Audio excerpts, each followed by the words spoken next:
Hello दोस्तों, Shabnam study point में आपका स्वागत है। आज मैं फिर से लेके आई हूँ नए टॉपिक के साथ, जिसमें आज हम देखेंगे प्राचीन भारत के कुछ महत्वपूर्ण क्वेश्चन जो हर प्रतियोगिता परीक्षा के लिए बहुत ही महत्वपूर्ण है। और आप मेरे चैनल पर नए हो तो चैनल को सब्सक्राइब कर ले ताकि आने वाला हर वीडियो आप तक पहुँचे। तो आइए शुरू करते हैं। पहला क्वेश्चन है, अशोक के शिलालेखों को पढ़ने वाला प्रथम अंग्रेज कौन था?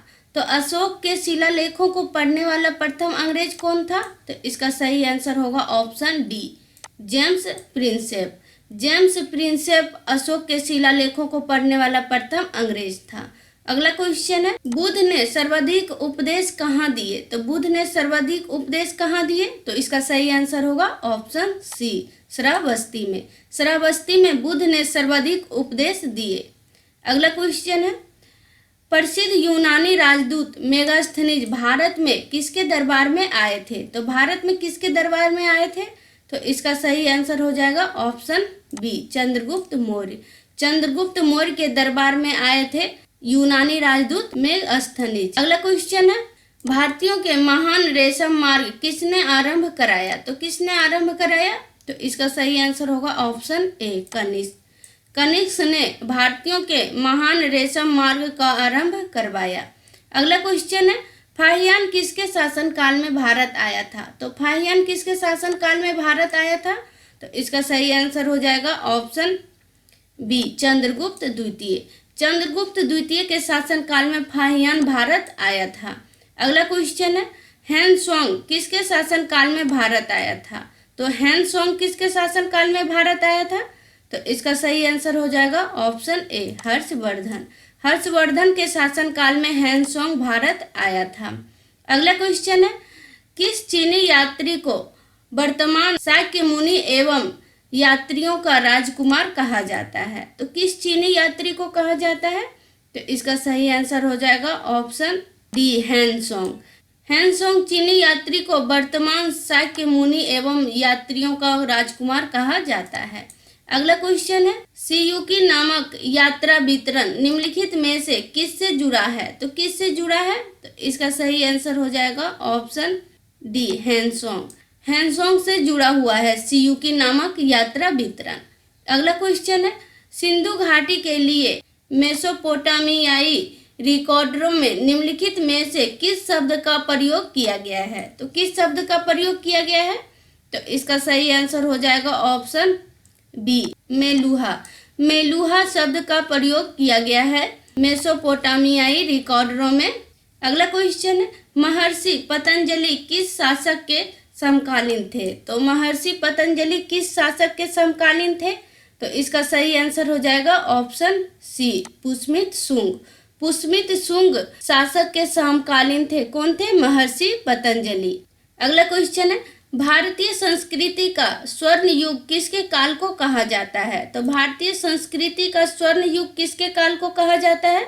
तो इसका सही आंसर हो जाएगा ऑप्शन ए, गुप्त काल। गुप्त काल को भारतीय संस्कृति का स्वर्ण युग कहा जाता है।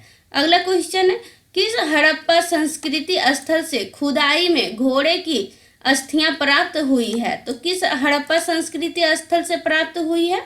तो इसका सही आंसर हो जाएगा ऑप्शन सी, सुरकोटदा स्थल से खुदाई में घोड़े की अस्थियां प्राप्त हुई है। अगला क्वेश्चन है, किस देवता के लिए ऋग्वेद में पुरंदर शब्द का प्रयोग किया गया है? तो किस देवता के लिए ऋग्वेद में पुरंदर शब्द का प्रयोग किया गया है? तो इसका सही आंसर हो जाएगा ऑप्शन ए, इंद्र देवता। इंद्र देवता के लिए ऋग्वेद में पुरंदर शब्द का प्रयोग किया गया है। अगला क्वेश्चन है, प्राचीनतम व्याकरण अष्टाध्यायी के लेखक कौन है? तो प्राचीनतम व्याकरण अष्टाध्यायी के लेखक कौन है? तो इसका सही आंसर हो जाएगा ऑप्शन सी, पाणिनि। पाणिनि प्राचीनतम व्याकरण अष्टाध्यायी के लेखक हैं। अगला क्वेश्चन है, ऋग्वेद में कितने सूक्त हैं? तो ऋग्वेद में कितने सूक्त हैं? तो इसका सही आंसर हो जाएगा ऑप्शन सी, 1028 सूक्त हैं। अगला क्वेश्चन है, निम्नलिखित में से किसे भारतीय परमाणुवाद का जनक कहा जाता है? तो किसे भारतीय परमाणुवाद का जनक कहा जाता है? तो इसका सही आंसर हो जाएगा ऑप्शन बी, महर्षि कणाद।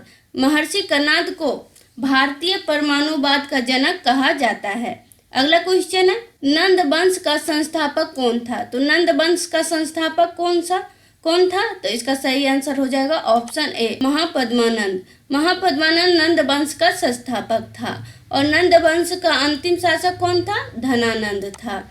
अगला क्वेश्चन है, भारत का आइंस्टीन किसे कहा जाता है? तो भारत का आइंस्टीन किसे कहा जाता है? तो इसका सही आंसर हो जाएगा ऑप्शन सी, नागार्जुन को। नागार्जुन को भारत का आइंस्टीन कहा जाता है। अगला क्वेश्चन है, किस शासक ने गंगा एवं सोन नदियों के संगम पर पाटलिपुत्र नामक नगर की स्थापना की है? तो किस शासक ने की है? तो इसका सही आंसर हो जाएगा ऑप्शन बी, उदयन। उदयन ने गंगा एवं सोन नदी के संगम पर पाटलिपुत्र नामक नगर की स्थापना की है। पाटलिपुत्र जो कि पटना के नाम से जाना जाता है। उदयन कौन था? तो उदयन हर्यक वंश का राजा था। अगला क्वेश्चन है, उज्जैन का प्राचीन नाम क्या था? तो उज्जैन का प्राचीन नाम क्या था? तो इसका सही आंसर हो जाएगा ऑप्शन बी, अवंतिका। अवंतिका उज्जैन का प्राचीन नाम था। अगला क्वेश्चन है, महावीर का जन्म किस क्षत्रिय कुल में हुआ था? तो किस क्षत्रिय कुल में हुआ था? तो इसका सही आंसर हो जाएगा ऑप्शन बी, ज्ञात्रिक। ज्ञात्रिक क्षत्रिय कुल में हुआ था महावीर का जन्म। और महावीर का जन्म कब हुआ था? 540 ईसा पूर्व में हुआ था। अगला क्वेश्चन है, 16 महाजनपदों के बारे में किस बौद्ध ग्रंथ से जानकारी मिलती है? तो किस बौद्ध ग्रंथ से जानकारी मिलती है? तो इसका सही आंसर हो जाएगा ऑप्शन ए, अंगुत्तर निकाय। अंगुत्तर निकाय से 16 महाजनपदों के बारे में बौद्ध ग्रंथ से जानकारी मिलती है। अगला क्वेश्चन है, हाइडे स्पीच का युद्ध या बिस्तता का युद्ध किसके बीच लड़ा गया था? तो किसके बीच लड़ा गया था? तो इसका सही आंसर होगा ऑप्शन सी, सिकंदर और पोरस के बीच। सिकंदर और पोरस के बीच हाइडे स्पीच का युद्ध या बिस्तता का युद्ध लड़ा गया था। यह युद्ध कहाँ पे हुआ था? तो यह युद्ध झेलम नदी के किनारे हुआ था। अगला क्वेश्चन है, कब और किसने शक संवत प्रारंभ किया? तो कब और किसने शक संवत प्रारंभ किया है? इसका सही आंसर हो जाएगा ऑप्शन डी, कनिष्क 78 ईस्वी में शक संवत का प्रारंभ किया था। अगला क्वेश्चन है, सिंधु घाटी के लोग किस में विश्वास करते थे? तो सिंधु घाटी के लोग किस में विश्वास करते थे? तो इसका सही आंसर हो जाएगा ऑप्शन डी, मातृशक्ति। मातृशक्ति में विश्वास करते थे सिंधु घाटी के लोग। और सिंधु घाटी के लोग किसकी पूजा करते थे?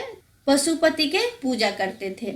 अगला क्वेश्चन है, गुप्त शासकों की सरकारी या दरबारी भाषा क्या थी? तो सरकारी या दरबारी भाषा क्या थी? तो इसका सही आंसर होगा ऑप्शन डी, संस्कृत। संस्कृत गुप्त शासकों की दरबारी भाषा थी। अगला क्वेश्चन है, भारत में मानव का सर्वप्रथम साक्ष्य कहाँ मिलता है? तो भारत में मानव का सर्वप्रथम साक्ष्य कहाँ मिलता है? तो इसका सही आंसर हो जाएगा ऑप्शन डी, नर्मदा घाटी। नर्मदा घाटी में मानव का सर्वप्रथम साक्ष्य मिला था। अगला क्वेश्चन है, भारतीय पुरातत्व का जनक किसे कहा जाता है? तो भारतीय पुरातत्व का जनक किसे कहा जाता है? तो इसका सही आंसर होगा option A, Alexander Cunningham. Alexander Cunningham को भारतीय पुरातत्व का जनक कहा जाता है।